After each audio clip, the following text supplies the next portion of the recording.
Rabbil Alamin. Assalatu wassalamu ala asyrafil anbiya'i wal mursalin wa ala alihi wa sahbihi ajma'in. Subhanaka la ilma lana illa ma 'allamtana innaka antal alimul hakim.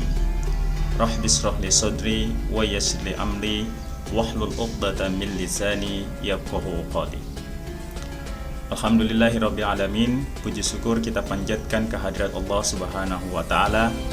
Pada kesempatan kali ini kita masih diberikan kesehatan, kita masih diberikan keluangan waktu untuk bisa kembali bertemu pada program Banua Learning by Sharing Berkah Ramadan bersama Banua.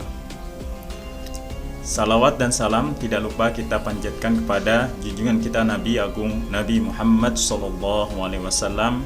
Semoga kita mendapatkan syafaat dari beliau nanti di yaumil kiamah. Para pemirsa yang budiman, pada kesempatan episode kali ini kita akan membahas topik tentang taubat. Insya Allah topik tentang taubat ini akan dibahas oleh guru kita Bapak Afiat Pahmazamani dari Pribadi Depok. Selamat menyaksikan. At-taubah atau kata taubat itu dalam segi bahasa artinya kembali. Taba taba yatubu. Taubah itu artinya kembali dalam bahasa. Artinya dalam penjelasan Hoja Effendi ini sangat kalau dalam bahasa Turki original, tapi original biasanya ada istimewa artinya. Bukan asli tapi betul-betul istimewa. Karena diartikan apa taubah ini? Usaha dalam memperbaharui diri secara terus-menerus dengan kembali pada kejernihan diri dan bersatunya dia dengan fitrahnya. Ini perlu dibahas lebih detail sebenarnya, tidak bisa cuma dibatas seperti ini karena saya ngambil dari Kapsul Mutakalari penjelasan yang ini. Itu semua dilakukan setelah mengalahkan desas-desus yang bergejolak dalam nafsunya. Jadi terus-menerus mujadalah artinya berusaha tanpa henti untuk menerus memperbaharui diri. Dia salah, kemudian bertaubat, berbuat baik. Salah, bertaubat, berbuat baik. Salah, bertaubat, berbuat baik, berbuat baik, berbuat baik. Mungkin salah sedikit, bertaubat lagi. Seperti itu, Abi. Jadi bukan tidak salah selesai, kemudian yaudah saya sudah ahli neraka, bukan. Tapi setelah salah, kemudian naik lagi, berusaha lagi, dan kembali tersebut kembali kepada kejernihan diri dan fitrahnya. Di mana fitrah manusia itu seakan-akan seperti seorang bayi yang baru dilahirkan oleh ibunya, sehingga tidak membawa dosa sedikit pun ketika lahir dari ibunya, Makanya kullu insan yuladu 'alal fitrah, artinya seluruh manusia itu dilahirkan dalam kondisi fitrah. Nah, taubah adalah usaha untuk kembali pada kejernihan diri dan bersatunya dia dengan fitrahnya.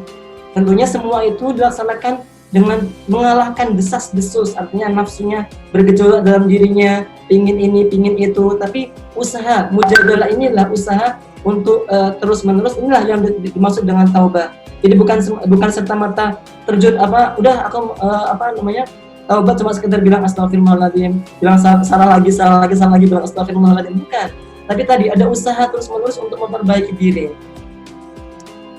Itu jarang kita dapatkan dari definisi semacam itu, jarang kita dapatkan dari ulama-ulama yang lain.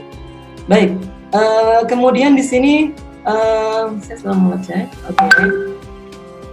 Maaf, belum. Astagfirullahaladzim. Oke, tadi saya ngambil ini, kita tampilkan hadis Nabi Muhammad SAW yang menjadi sumber pertanyaan dari topik kita kali ini. Jadi pertanyaan dari hadisnya ini ada dua riwayat, dua potongan. Yang pertama, hadisnya disebut dengan at-taibu minal dzambi kaman la dzamba lahu. Jadi bukan orang, kalau tadi diartikan oleh di bukunya orang yang berbuat dosa, tapi lebih diartikan orang yang bertaubat dari perbuatan dosa. Jadi mungkin bahkan dia nggak perlu harus berbuat dosa untuk bertaubat gitu loh. Kalau misalnya orang yang berdosa kemudian bertaubat, artinya dia berdosa dulu. Nah, kalau at-taibu minadz dzambi bukan. Bukan orang yang berbuat dosa baru kemudian bertaubat, tapi orang yang bertaubat atas dosa-dosa yang sudah dilakukan dan mungkin sedang dia lakukan. Karena memang dosa tersebut itu selalu mengintai kita, selalu menyertai kita. Kalau misalnya ingin betul-betul tahu dosa-dosa kita, coba silakan dibaca dalam istighfar punya Hasan Al-Basri. Dalam Qulubud Dariyah itu ada penyebutan dosa-dosa yang bahkan tidak terbayang oleh kita.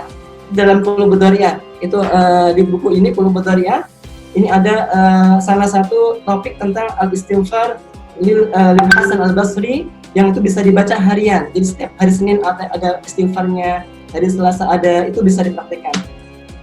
Nah, orang yang bertaubat semacam ini, orang yang bertaubat dari perbuatan dosa seakan-akan orang itu tidak memiliki dosa. Nah, ini periwayatan yang sahih.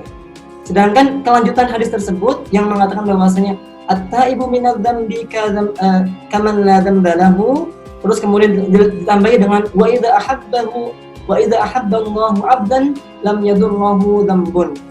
Yang dengan tambahan ketika Allah Subhanahu wa taala telah menyukai seorang hamba, maka dosa seorang hamba itu tidak membahayakannya. Nah, tambahan ini itu termasuk riwayah yang dhaif. Baik, kalau membahas masalah taubah, tentunya kita tidak asing lagi dengan ucapan taubatan nasuha. Nah, ini juga saya juga ada keterangan original dari Hoja Effendi, keterangan yang sangat istimewa. Kalau saya baca dulu ayatnya di sini, ya ayyuhalladzina amanu tubu ilallahi taubatan nasuha. Wahai orang-orang yang beriman, bertaubatlah kamu kepada Allah dengan taubat yang sungguh-sungguh. Taubatan nasuha. Kita memahami nasuha artinya sungguh-sungguh. Sedangkan yang nanti kita dibaca ternyata ada sudut pandang yang lain yang tidak terbesit oleh saya sebelumnya. Asa rabbukum ayyukaffira ankum, semoga Tuhanmu akan menghapus dosa-dosamu. Yukaffira ankum sayyi'atikum, menghapus dosa-dosamu. Wa yudkhilakum jannatin tajri min tahtiha al-anhar, dan memasukkan kamu kepada surga-surga, bukan cuma surga satu saja, tapi jannatin, surga-surga yang di bawahnya mengalir di bawahnya sungai-sungai seperti itu. Nah, di sini yang kita tahu bahwasanya taubat nasuha adalah taubat yang dilakukan dengan sungguh-sungguh dari hati yang paling dalam. Itu normal, biasa, meskipun itu sudah sangat bagus kalau pemahaman sudah seperti itu. Tetapi di sana ada hal yang lain, bahwa seseorang yang bertaubat dengan pengakuan kesalahan yang benar-benar, dengan penyesalan yang tidak dibuat-buat, tanpa adanya intrik pada Allah. Artinya intrik tersebut, udahlah ya Allah saya mau bertaubat, nanti juga kalau misalnya dosa lagi, mohon maaf lagi ya Allah, itu ada intrik-intriknya. Jadi nggak betul-betul semacam kayak nggak terbakar dalam dirinya, bahwasanya kan karena tadi dikatakan bahwa orang yang bisa merasakan manisnya iman adalah orang yang ketika dikembalikan kepada kekufuran, seakan-akan dia merasa bahwasanya dia akan dilemparkan ke neraka. Ini betul-betul takut dengan dosa tersebut. Nah, kalau kita kan enggak. Kalau kita masih dosa, ya udahlah dosa aja gitu. Paling ntar Allah Maha Pengampun, ya nggak sih? Ya gitu. Itu yang kita lakukan. Nah, padahal orang-orang yang betul-betul bertaubat seperti itu pasti secara tidak langsung akan menjadi nasihat bagi yang lain. Coba, nasuha menjadi nasihat kepada yang lain. Bahwa orang-orang kita misalnya orang yang khilaf, misalnya mantan preman kemudian rajin sholat misalnya. Kita lihat orang itu aja udah, ya Allah, itu yang mantan preman aja rajin sholat. Saya yang sudah muslim sejak kecil itu sholatnya masih ntar aja deh gitu. Ya seperti itu. Nah, makanya itulah yang membuat orang yang taubatan nasuha ini bisa menjadi nasihat kepada yang lain. Demikianlah Banua Learning by Sharing pada episode kali ini. Mudah-mudahan kita bisa mengambil manfaat dari apa yang sudah dijelaskan oleh guru kita, dan mudah-mudahan ini menjadi sebuah peringatan buat kita semuanya. Kita tutup program pada hari ini dengan membaca doa kafaratul majelis. Subhanakallahumma wa bihamdika asyhadu an la ilaha illa anta astaghfiruka wa atubu ilaik. Sampai ketemu pada program Banua Learning by Sharing episode selanjutnya. Assalamualaikum warahmatullahi wabarakatuh.